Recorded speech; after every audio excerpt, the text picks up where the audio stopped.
Nagtataka ka kung bakit ang taong nanakit sa'yo, ang umalis ng walang babala, walang paliwanag, at walang kahit anong closure ay hindi ka malimutan, pero hindi pa rin nagtitext sa'yo. Bakit niya pinapanood ang iyong mga stories pero hindi ka kinakausap? Bakit siya online, nagpo-post, tumatawa at namumuhay, habang ikaw ay nakaupo lang, nalulunod sa katahimikan na iniwan niya ang katotohanan? Tungkol sa kanyang paghihintay, narito ang katotohanan na walang nagsasabi sa'yo.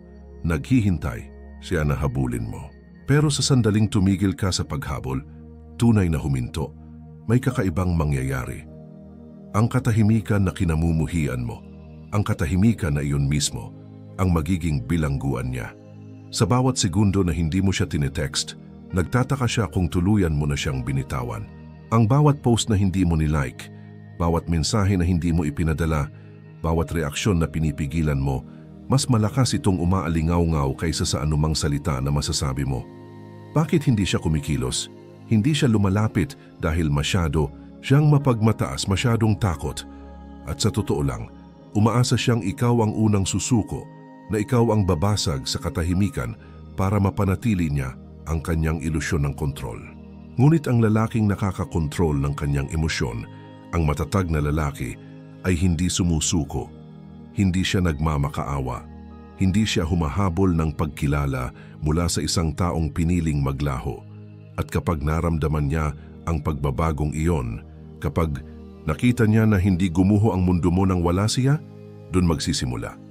Ang pagsisisi, ang pagdududa, ang obsesyon, hindi dahil may ginawa ka para bawiin siya, kundi dahil tumigil ka sa pagsubok, dahil naramdaman niya ang iyong kawalan tulad ng isang bagyo na hindi niya nakita na paparating. Ang iyong pagkabuhay muli ito, ang iyong pagkakataon para muling ibalik ang iyong sarili. Hindi ito laro, ito ang iyong muling pagsilang. Hindi mo siya kailangan bumalik. Kailangan mong ikaw ang bumalik. Kaya kung nakaupo ka pa rin at umaasang siya ang unang kikilos, huminto ka. Dahil ang tunay niyang hinihintay ay patunay na naka-move on ka na. Ang kapangyarihan ng katahimikan ng video na ito ang iyong gabay. Tatalakayin natin kung paano nagiging pinakamalakas mong sandata ang katahimikan. Paano gumagana ang no contact, hindi bilang isang panlilinlang, kundi bilang pagsubok sa iyong emosyonal na disiplina. At kung paano mo babaguhin ang heartbreak tungo sa kapangyarihan na hindi niya maaaring baliwalain. Kung tapos ka nang maghintay sa isang babaeng nagparamdam sa iyo na isa ka lang option, kung handa ka nang maging ang lalaki na hindi niya inakalang magiging ikaw, pindutin ang like button, mag-subscribe, i-on ang notification, at mag-comment sa ibaba. My silence speaks for me now. Ngayon, simulan na natin. Bakit siya lumayo una? Lumayo siya para pagmasdan kang humabol. Hindi siya lumayo dahil nalilito siya o nawalan siya ng interes ng magdamag. Hindi rin siya biglaang nawala para lang mag-isip-isip. Hindi, lumayo siya ng may layunin, intensyon at kalkulasyon. Kailangan niyang malaman kung tunay kaniyang pag-aari at ang pinakamabilis na paraan para malaman iyon ay simple. Umurong ng kaunti at tingnan kung hahabulin mo siya. Ang tipikal na reaksyon ng lalaki dahil iyan ang ginagawa ng karamihan sa mga lalaki. Sa sandaling maramdaman nilang nawawala na siya, nagpapanik sila. Sunod-sunod silang nagpapadala ng mga text na hindi nababasa. Humihingi sila ng tawad sa mga bagay na hindi naman nila ginawa. Mas nag-aalok sila, mas nagsisikap, at mas malakas magpakita ng pagmamahal. Habang siya naman ay mas kaunti ang sinasabi, mas lumalayo at nawawala ng emosyonal. Bakit? Dahil nakuha na niya ang kanyang sagot. Nasira ka sa sandaling umalis siya. Lumapit ka. Kailangan mo siya. Iyon lang ang gusto niyang malaman, ang paglayo. Bilang laro ng kapangyarihan, tandaan, kapag ang isang babae ay lumalayo, hindi ito palaging nangangahulugang iiwan kanya. Minsan, ito ay para sukatin ang iyong reaksyon. Isa itong laro ng kapangyarihan na nagkukubli bilang pagkalito. At kapag nag-react ka tulad ng karamihan sa mga lalaki, emosyonal, padalos-dalos, nagmamakaawa para sa kaliwanagan, ibibigay mo sa kanya ang eksaktong kailangan niya para manatiling wala, kontrol. Ang reaksyon ng isang matatag na lalaki, pero ang matatag na lalaki? Kabaligtaran ng ginagawa niya. Hindi siya kikilos, hindi siya malulugmok. Hindi niya isesend ang mahabang talata na hindi niya rerespetuhin. Kinikilala niya ang nangyayari. Isang tahimik na pagsubok. Isang pagsubok sa disiplinang emosyonal. Isang pagsubok ng ego laban sa presensya. Isang pagsubok upang makita kung kaya pa rin niyang manatiling sentro kahit ang taong pinahahalagahan niya ay bigla na lang naging estranghero. Ang pagbabago sa kanyang pananawat. Kapag naipasa niya ang pagsubok na iyon, kapag hindi siya humabol, hindi nagpaliwanag, hindi sumuko, mayroong nagbabago sa kanya. Inakala niyang alam niya kung paano ito mangyayari. Inakala niyang tatakbo siya pabalik. Ngunit sa halip, naglaho siya sa katahimikan. Walang reaksyon, walang kahinaan, tahimik lang, walang galaw, kawalan. At ang kawalan na iyon ang bumabagabag sa kanya. Hindi ang katahimikan mismo kundi ang ipinahihiwatig nito na baka binitawan na niya, na baka sa totoo lang, sobra niya ang kanyang ginawa. At ngayon, ang takot na sinubukan niyang pukawin sa kanya, ang takot na mawala, ay nagsisimulang gumapang sa kanya. Ang iyong pagwawagi dito ka mananalo, hindi sa paglalaro, hindi sa pagpapanggap na walang pakialam, kundi sa pagiging labis na nakaugat sa iyong halaga sa sarili. Labis na kontrolado ang iyong emosyon, na ang kanyang paglayo ay hindi na nagdidikta ng iyong kapayapaan. Ikaw ang magiging bagyo na hindi niya nakita na paparating, ang hindi humabol dahil hindi niya kailangan. Ang atensyon bilang droga pangalawa, ang atensyon ay droga at ikaw ang kanyang dealer. Ang atensyon ay hindi lamang pagpapatunay, ito ay pera. At alam man niya ito ng sadya o hindi, nalulung siya sa iyo. Bawat text na good morning, bawat papuri, bawat like, bawat onsa ng focus na ibinigay mo sa kanya, lahat ng iyon ay tumama sa kanya tulad ng isang dopamine spike. Ito ang nagparamdam sa kanya na siya ay pinili, hinahangad, ligtas, hindi lang minahal kundi sinamba. Sa paglipas ng panahon, ang iyong atensyon ay naging kanyang fix. Ang problema sa patuloy na pagbibigay, ngunit narito ang problema. Hindi niya nirespeto ang supply dahil palagi itong available. Ikaw ay consistent, predictable, laging nariyan kapag kailangan kanya. Sa una, naramdaman niya iyon na maganda, ngunit kalaunan, naging ingay sa background, puting ingay. Tumigil siya sa pagpapahalaga nito hindi dahil hindi ito mahalaga, kundi dahil palagi itong nariyan. Nakalimutan niya ang halaga. Nakalimutan niya kung ano ang pakiramdam ng pagkamit nito. Ang epekto ng pagbawi ng atensyon kaya naman, mas malakas ang epekto ng iyong pagbawi kaysa sa anumang text na maaari mong ipadala. Sa sandaling manahimik ka, talagang manahimik, lumilikha, ito ng kawalan. At kinamumuhian ng utak ng tao ang mga kawalan. Nagsisimula siyang suriin ang iyong online status, nagtataka kung bakit hindi mo nilike ang kanyang bagong post, kung bakit hindi lumabas ang pangalan mo sa kanyang mga notification. Hindi iyon nagkataon lang. Iyan ay withdrawal ng adiksyon. Nasasanay siyang ubusin ka araw-araw at ngayon ang pinagmulan ay nanlamig. Ang pagbabalik ng balanse, hindi mo siya sinusubukang saktan, hindi mo siya ginagawang multo. Ibinabalanse mo lang ang mga timbangan. Pinabawi mo ang iyong halaga sa pamamagitan ng hindi na ito ibinibigay ng libre. Pinapaalalahanan mo siya na ang iyong oras, ang iyong focus, ang iyong enerhiya, ang mga bagay na iyon ay kinikita, hindi ibinibigay ng basta-basta. Ang epekto ng pagkukulang at narito ang twist, habang mas kaunti ang ibinibigay mo, mas nagiging mahalaga ka. Iyan ang scarcity effect sa aksyon. Sa sandaling maging bihira ang isang bagay, nagiging kanais-nais ito kahit na dati ay hindi niya ito pinahahalagahan. Magsisimula siyang questionin ang kanyang sariling mga pagpipilian. Pag-iisipan niyang muli ang mga pag-uusap. Mas susuriin niya ang katahimikan dahil ngayon ay hindi na siya sigurado kung may access pa rin siya sa iyo. Ang kawalan ng katiyakan na iyon, ito ay magnetic. Mas hihilahin siya nito ng mas malalim kaysa sa nagawa ng atensyon dahil sa pagkakataong ito kailangan niyang paghirapan ito. At ang pagbabagong iyon mula sa pagiging supplier mo patungo sa pagiging premyo ang siyang dahilan kung bakit siya hahabol. Ang sining ng estratehikong pagkawala pangatlo, ang sining ng estratehikong pagkawala. Kapag palagi kang available, nagiging invisible ka. Iyan ang kabalintunaan. Habang mas madalas kang nagpapakita, mas inaasahan ka niya. Habang mas madalas kang lumalapit, mas nawawalan ng bigat ang iyong mga salita. Malakas ang pagiging consistent, ngunit kapag labis, nagiging ingay lang ito. Kapag ikaw ay ingay sa background, hindi ka na ang kwento. Nariyan ka lang, hanggang sa mawala ka. Ang kapangyarihan ng pagkawala diyan, pumapasok ang kapangyarihan ng estratehikong pagkawala. Hindi ito tungkol sa pagputol ng ugnayan sa galit. Ito ay tungkol sa pag-atras ng may katumpakan, ng may kontrol. Naglalaho ka, hindi dahil emosyonal ka, kundi dahil hindi na libre ang iyong presensya. Inakala niyang kaya niyang umurong, manlamig, lumayo at nandoon ka pa rin kapag bumalik siya. Inakala niyang ang iyong katapatan ay walang kondisyon. Ngunit ngayon, nararamdaman niya ang katahimikan at mas malakas ito kaysa sa anumang sinabi. Ang epekto ng pagkawala, ang pagkawala ay hindi passive. Ito ay presyon. Kapag ginawa ng tama, lumilikha ito ng isang bagay na hindi niya maaaring baliwalain, kaibahan. Naaalala niya kung gaano ka ka-available dati, kung paano nililiwanag ng iyong mga mensahe ang kanyang telepono. At ngayon, wala. Ang paghinto na iyon ay lumilikha ng kawalan na pumipilit sa kanya na magbigay pansin. Hindi sa iyo kundi sa kanyang sarili, sa kanyang mga desisyon, sa kanyang ego. Nagsisimula siyang magtanong, nagkamali ba ako?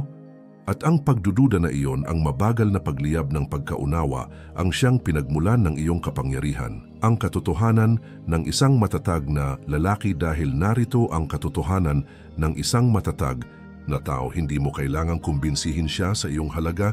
Ginagawa ito ng iyong pagkawala para sa iyo. Isa itong tahimik na paalala na hindi ka lang basta isa pang lalaki na naghihintay. Ikaw ay isang lalaki na pinipili kung saan niya inilalagay ang kanyang enerhiya. Kung siya ay lumayo, iginagalang mo iyon sa pamamagitan ng pagpantay sa kanyang distansya at pagdodoble nito. Pagwawagi sa pamamagitan ng estratehikong pagkawala. Natatakot ang karamihan sa mga lalaki sa pagkawala. Natatakot silang makalimutan siya. Natatakot silang mag-move on siya. Ngunit ang mga nakakabisado nito ay natatanto na ang pagkawala ay hindi nakakapaglimot. Ito ang nakakapagpaalala sa kanya. Ang bawat tahimik na sandali ay nagiging trigger. Ang bawat oras na walang mensahe ay nagiging tanong. Bakit hindi siya lumapit? Huminto ba siya sa pagmamahal? May kasama ba siyang iba? Sapat na ang nasabi mo. Ngayon, hayaan mong magsalita ang katahimikan. Ang estratehikong pagkawala ay hindi pag-atras, ito ay pagtaas. Ito ang paraan mo para magmula sa lalaking gusto siya patungo sa lalaking gusto niyang bumalik. Ang emosyon bilang bitag, huminto o lamunin pang-apat. Ang mga emosyon ay bitag. Huminto ka o malalamon ka. Hindi ka makakapag-isip ng malinaw kapag dumudugo ka ng emosyonal. At iyon mismo ang dahilan kung bakit siya lumayo, dahil alam niyang masasaktan ka nito. Alam niyang magti-trigger ito ng iyong pangangailangan para sa mga sagot, para sa closure, para sa katiyakan. Ngunit narito ang bitag, habang mas emosyonal kang reaktibo, mas maraming kapangyarihan ang ibinibigay mo sa kanya. Habang mas marami kang nararamdaman, mas kontrolado ka niya. Hindi na niya kailangan pang kumilos, ang iyong sariling emosyon ang gagawa ng pinsala para sa kanya. Ang pagkatalo ng maraming lalaki dito, natatalo ang karamihan sa mga lalaki. Hindi nila kayang manahimik sa gitna ng katahimikan, kaya nararamdaman nila ito. Lumalapit sila para makakuha ng tugon, sinusubukang ayusin ang nasira.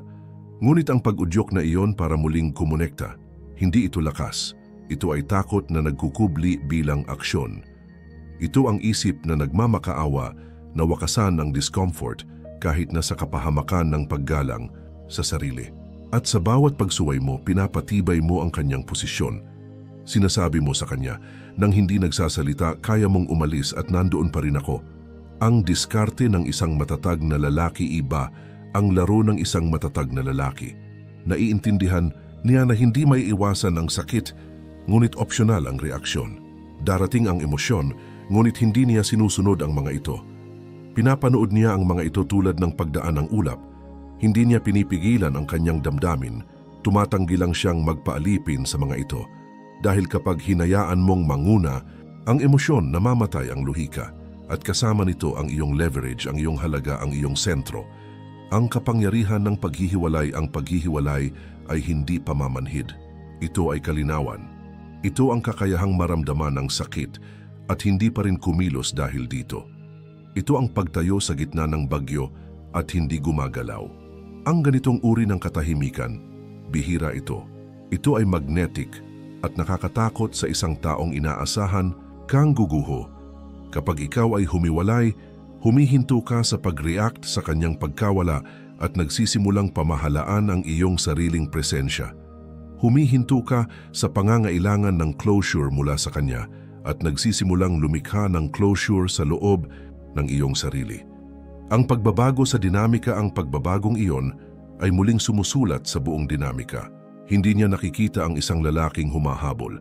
Nakikita niya ang isang lalaking nagbabago. Isang lalaking hindi na niya maintindihan.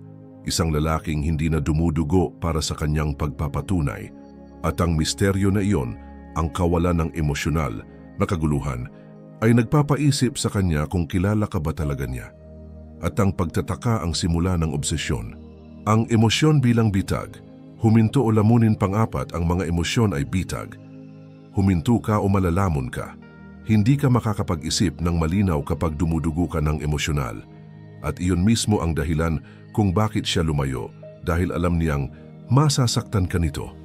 Alam niyang magti-trigger ito ng iyong pangangailangan para sa mga sagot, para sa closure, para sa katiyakan. Ngunit narito ang bitag. Habang mas emosyonal kang reaktibo, mas maraming kapangyarihan ang ibinibigay mo sa kanya. Habang mas marami kang nararamdaman, mas kontrolado ka niya. Hindi na niya kailangan pang kumilos. Ang iyong sariling emosyon ang gagawa ng pinsala para sa kanya. Ang pagkatalo ng maraming lalaki dito, natatalo ang karamihan sa mga lalaki. Hindi nila kayang manahimik sa gitna ng katahimikan, kaya nararamdaman nila ito.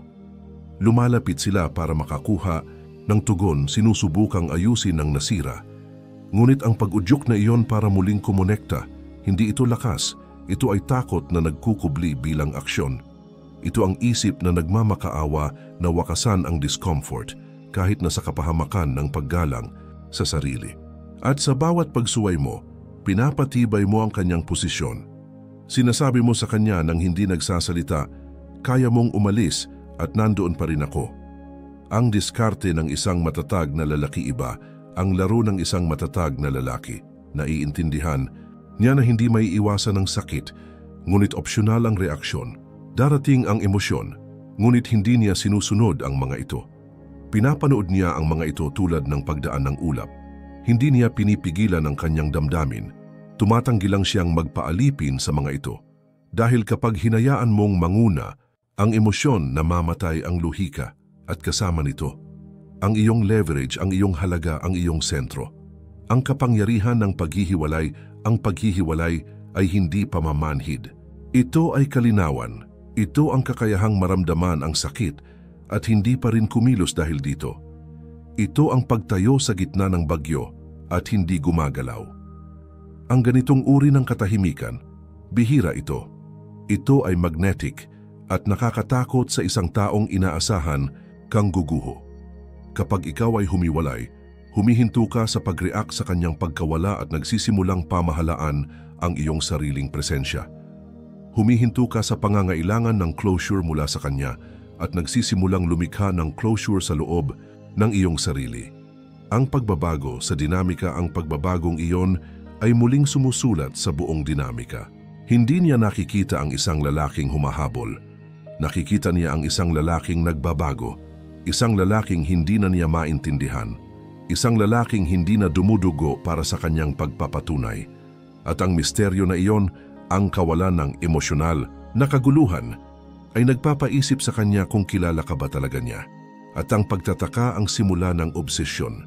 Ang kababaihan ay nakakaramdam ng malalim, ngunit tumutugon sa kapangyarihan pang-anim. Ang kababaihan ay emosyonal na nilalang. Oo, ngunit huwag mong ipagkamali ang emosyon sa kahinaan. Nararamdaman ng kababaihan ang lahat, ngunit hindi sila lumalapit sa nakakasakit. Lumalapit sila sa nakakahila sa kanila, sa nakakakuha ng kanilang atensyon, respeto, at kuryosidad. At ang paghila na iyon, ang puwersa ng grabidad na nagbabalik sa kanya, ay hindi pag-ibig, ito ay kapangyarihan. Ang iyong kapangyarihan, hindi emosyon ang hahanapin, kundi lakas ang totoo, alam na niya ang nararamdaman mo. Ipinakita mo iyon sa bawat mensahe, bawat tawag, bawat pagtatangka na ayusin ang mga bagay. Ngunit ngayon, hindi na siya naghahanap ng mas maraming emosyon. Pinagmamasdan niya ang iyong lakas. Gusto niyang malaman kung kaya mong tumayo ng mag-isa, kung kaya mong manahimik at hindi gumuho, kung kaya mong umalis at hindi lumingon. Dahil iyan ang nagpapayanig sa kanya, hindi ang iyong damdamin, kundi ang iyong pagpipigil. Ang pagkabigo ng karamihan sa lalaki dito, nabibigo ang karamihan sa mga lalaki. Iniisip nilang ang pagiging vulnerable ang daan pabalik. Iniisip nilang ang pagiging bukas at totoo tungkol sa kung gaano sila nasasaktan ang magpapabalik sa kanya. Ngunit ang emosyon ng walang kontrol ay hindi umaakit. Ito ay nagtataboy, nagsesenyales, ito ng kawalang tatag, pagiging palaasa at kakulangan ng sentro. Maaaring kaawaan kanya ngunit hindi kanya nanaisin, at kung walang pagnanais, walang pagbabalik. Ang pagbabago mula pangangailangan tungo sa pagiging master ng sarili, ngunit kapag lumipat ka mula sa paghingi na siya ay bumalik patungo sa pagiging master ng iyong sarili, doon siya magsisimulang makaramdam muli. Hindi para sa kung sino ka noon, kundi para sa kung sino ka na ngayon. Nakikita niya ang isang lalaking hindi na nalulugmok, hindi na nagmamakaawa, hindi na sumasayaw para sa atensyon. Isang lalaking hindi malamig, kundi matatag, kalmado at nakasentro. Iyan ang kapangyarihan. Iyan ang nagpapaisip sa kanya sa kanyang desisyon, dahil ngayon ay hindi na niya tinitingnan ang lalaking iniwan niya. Nakatingin siya sa lalaking hindi niya inasahang babangon. Ang kapangyarihan ng kawalang katiyakan, at narito ang twist. Kapag hindi ka na naghahangad na patunayan ang iyong halaga sa kanya, siya na ang magsisimulang subukan na patunayan ang kanyang halaga sa iyo. Magsisimula siyang magtaka kung nasaan siya, kung may pwesto pa ba siya, kung bukas pa ba ang iyong puso, o kung may mas malakas, mas akma sa iyong bagong enerhiya, ang umagaw na ng kanyang pwesto. Ang kawalang katiyakan na iyon, ang tahimik na banta ng pagpapalit, ay tumatagos sa kanyang ego tulad ng isang talim dahil sa kaibuturan ng kanyang puso. Alam niyang hindi talaga makapag-move on ang isang babae mula sa isang lalaking lumaki sa kanyang katahimikan. Ang iyong katahimikan ay pumipilit sa kanyang magnilay pang 7. Ang katahimikan ay hindi lang kawalan ng ingay, ito ay presensya ng presyon. Kapag huminto ka sa pagsasalita, sa paglapit at sa pagre-react, lumilikha ka ng espasyo. At sa espasyong iyon, sa wakas ay maririnig niya ang isang bagay na kanyang nilulunod. Ang kanyang sariling mga saloobin, ang kanyang mga pagdududa, ang kanyang mga pag-aalinlangan, ang kanyang pagkakasala. Nang walang iyong pagpapatunay para pamanhidin ito, nagsisimulang gumapang ang mga tanong. Bakit hindi siya nag-text? Talaga bang naka-move on na siya sa akin? May halaga ba ako sa kanya? Ang epekto ng iyong pagkawala ng atensyon, tandaan, ang iyong atensyon ay dating nagpoprotekta sa kanya mula sa mga kaisipang iyon. Hanggat hinahabol mo siya, kaya niyang magpanggap na may kontrol siya. Hindi niya kailangang mag-isip, hindi niya kailangang magnilay, hindi niya kailangang maramdaman ang bigat ng kanyang tinalikuran.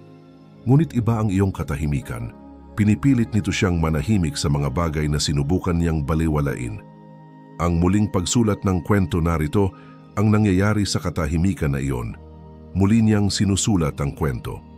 Sa una, sinabi niya sa sarili na maghihintay ka, na susuko ka na hindi makakaligtas ang iyong pagmamalaki sa kanyang pagkawala. Ngunit habang lumilipas ang mga araw at wala pa ring tugon mula sa iyo, nagsisimulang masira ang salaysay na iyon. Sinusubukan ng kanyang ego na labanan ito, ngunit patuloy na bumubulong ang katahimikan. Baka hindi na siya babalik. Pagsisisi at pagbaliktad ng tungkulin doon nagsisimulang pumasok ang pagsisisi.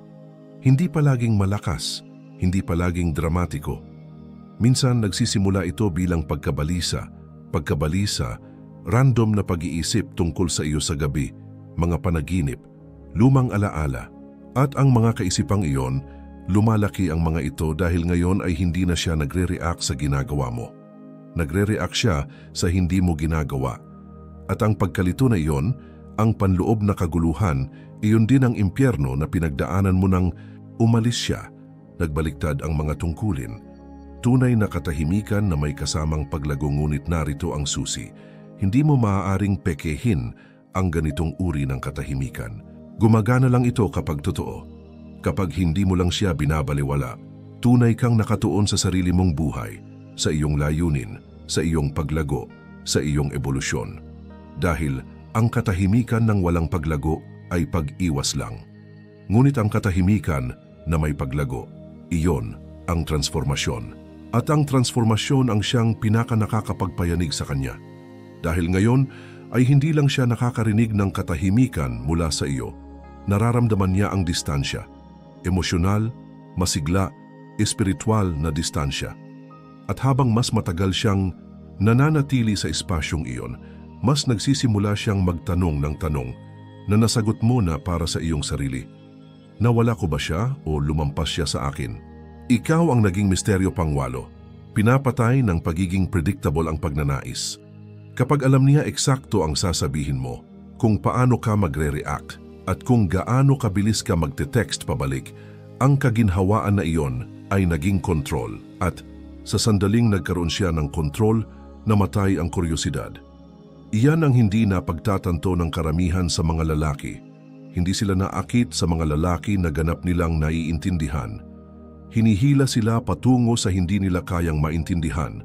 Ang misteryo ay hindi laro. Ito ay kapangyarihan. Ang epekto ng pagiging hindi mahulaan, ngunit nang manahimik ka. Nang huminto ka sa paghahayag ng iyong bawat iniisip, nang huminto ka sa paghabol sa closure, naging hindi ka mahulaan. Ang salaysay na mayroon siya tungkol sa iyo ay nagsimulang gumuho. Mula sa pagiging lalaki na laging lumalapit, naging wala ka. Walang text, walang like, walang post na nagmamakaawa para sa atensyon. Ang paglaho na iyon ay hindi passive. Ito ay kalkulado. At mas nakakaapekto ito sa kanya kaysa sa anumang emosyonal na outburst dahil ngayon ay hindi niya alam kung ano ang iniisip mo. Hindi niya alam kung nasasaktan ka o gumaling na, kung naghihintay ka o naka-move on na, kung namimiss ka niya o nakalimutan ka na. Ang pagkabuhay muli ng atraksyon ng kawalang katiyakan na iyon ay lumilikha ng tensyon. At ang tensyon na iyon ang nagbabalik sa atraksyon mula sa kamatayan. Dahil ang utak ng tao ay ginawa upang lutasin ang mga palaisipan. At ngayon, ikaw ang palaisipan. Nagsisimula siyang silipin ang iyong mga stories, ngunit mas kaunti ang iyong mga post. Sinusuri niya ang iyong profile, ngunit ikaw ay nanahimik. Naghahanap siya ng mga senyales na ikaw ay nanghihina, ngunit ang tanging nakikita niya ay distansya, katahimikan, presensya. At nagtitrigger iyon ng isang sinaunang bagay sa kanyang pag-iisip. Ang pangangailangan na muling makuha ang iyong atensyon, ang pagbabago. Mula pagiging bukas tungo sa pagiging misteryo, ito ang kabaligtaran ng kung paano ito nagsimula. Sa simula, ikaw ay bukas, transparent, available. Mayroon siyang ganap na access sa iyo. Ngayon siya ay nasa labas ng gate at hindi niya alam kung paano makapasok muli. Ang hindi alam na iyon ang siyang humihila sa kanya ng mas malalim dahil ang misteryo ay nagpapahiwatig ng halaga, kakulangan at lakas. At kapag ang isang lalaki ay naging misteryo, ang isang babae ay nagiging obsessed sa pagdedecode sa kanya. Ang pag-angat sa halip na pagkukubli, ngunit narito ang catch. Ang misteryo ay hindi tungkol sa pagpapanggap. Ito ay tungkol sa pamumuhay. Pamumuhay ng lubos, ng walang pagsisisi, nang may layunin na. Ang iyong katahimikan ay hindi isang taktika. Ito ay isang bunga ng pagiging nakatuon sa iyo. Hindi niya nararamdaman na nagtatago ka. Nararamdaman niya na ikaw ay umaangat. At iyan ang pagkakaiba. Ikaw ang naging lalaking inakala niyang kaya niyang palitan, ngunit ngayon ay hindi na niya mabasa, hindi mahulaan, hindi malimutan. Doon nagiging pagnanais ang kuryosidad, at ang pagnanais ay laging humahantong sa aksyon. Ang pagbabalik ay hindi hinahabol. Ito ay pinipili pang siyam, hindi mo hinahabol ang pagbabalik. Nagiging ikaw ang uri ng lalaki na natural na nakakahanap nito. Iyan ang maling akala ng karamihan sa mga lalaki. Iniisip nilang ang katahimikan ay countdown lang hanggang sa lumapit siya, na kung maghihintay lang sila ng matagal babalik siya. Ngunit narito ang katotohanan, ang no contact ay hindi tungkol sa paghihintay.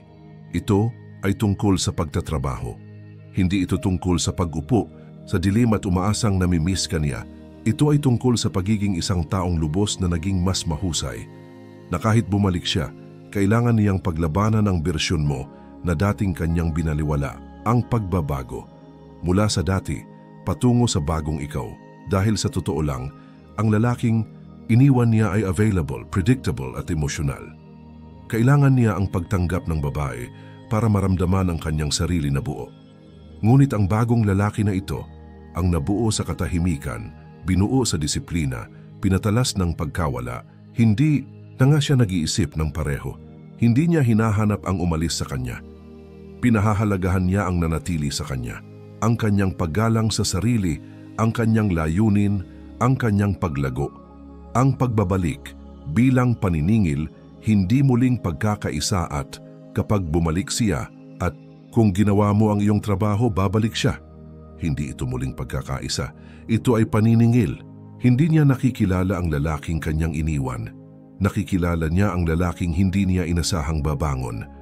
Ang isa na huminto sa pagmamakaawa, huminto sa pagpapaliwanag, huminto sa pagliit para lang maunawaan.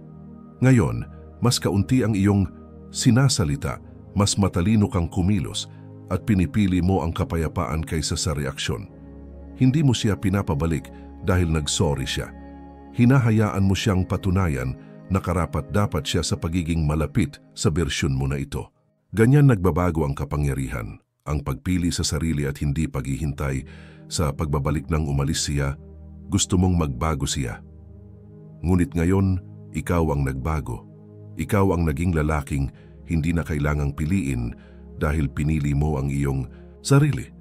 At iyan higit pa sa anumang katahimikan o distansya ang siyang nagpapayanig sa kanya. Hindi ka na naghihintay para sa pagbabalik. Ikaw ang naging lalaking hindi niya makapaniwalang pinakawalan niya.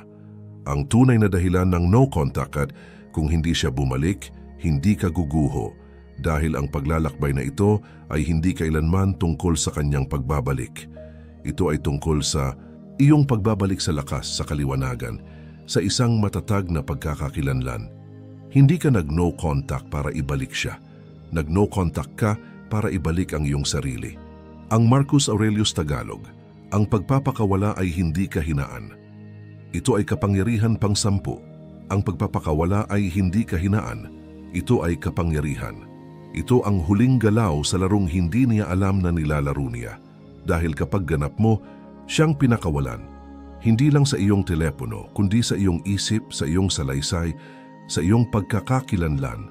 Binibigyan mo siya ng isang bagay na walang text ang makakagawa. Ang biyaya ng iyong pagkawala.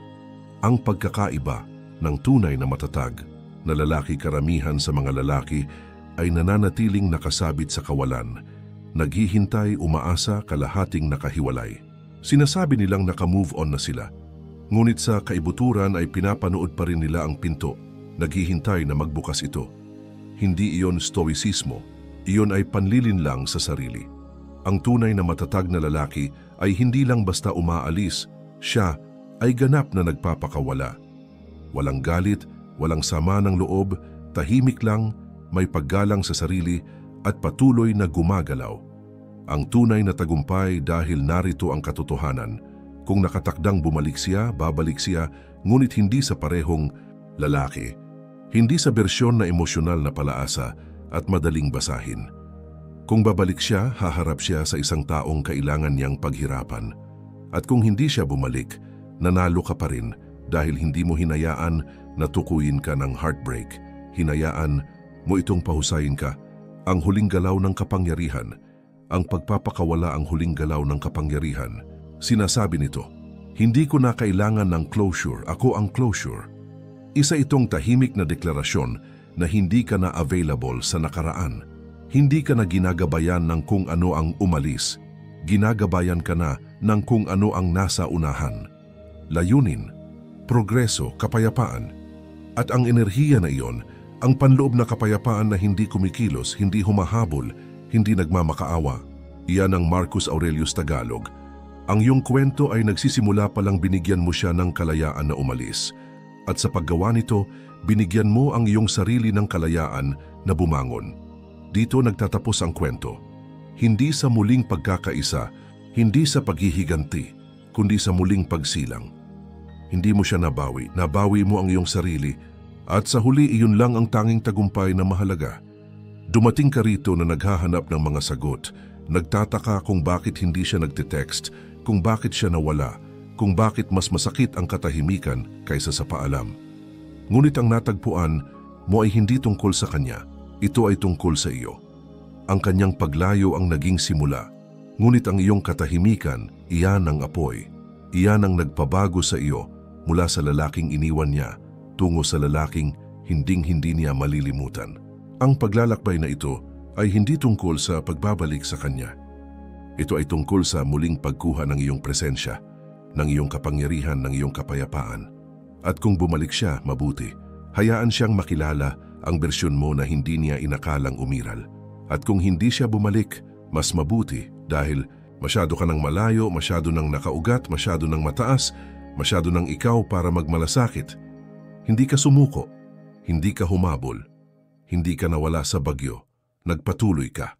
Iyan ang stoicismo, iyan ang lakas, iyan ang ibig sabihin ng pagpapala sa isang tao ng iyong katahimikan, ng iyong distansya, ng iyong ebolusyon. Kaya, kung ang mensaheng ito ay tumama sa iyo, huwag mo itong hayaang manatiling isang pag-iisip. Gawin itong isang kilusan, sumali sa kapatiran ng mga lalaking hindi nagmamakaawa, hindi sumusuko, at hindi yumuyuko para sa pag-ibig na hindi pinaghirapan. I-like ang video, mag-subscribe sa channel, i-on ang notifications at mag-comment sa ibaba. I don't chase, I evolve. Ito ang Marcus Aurelius Tagalog at ang iyong kwento nagsisimula pa lang.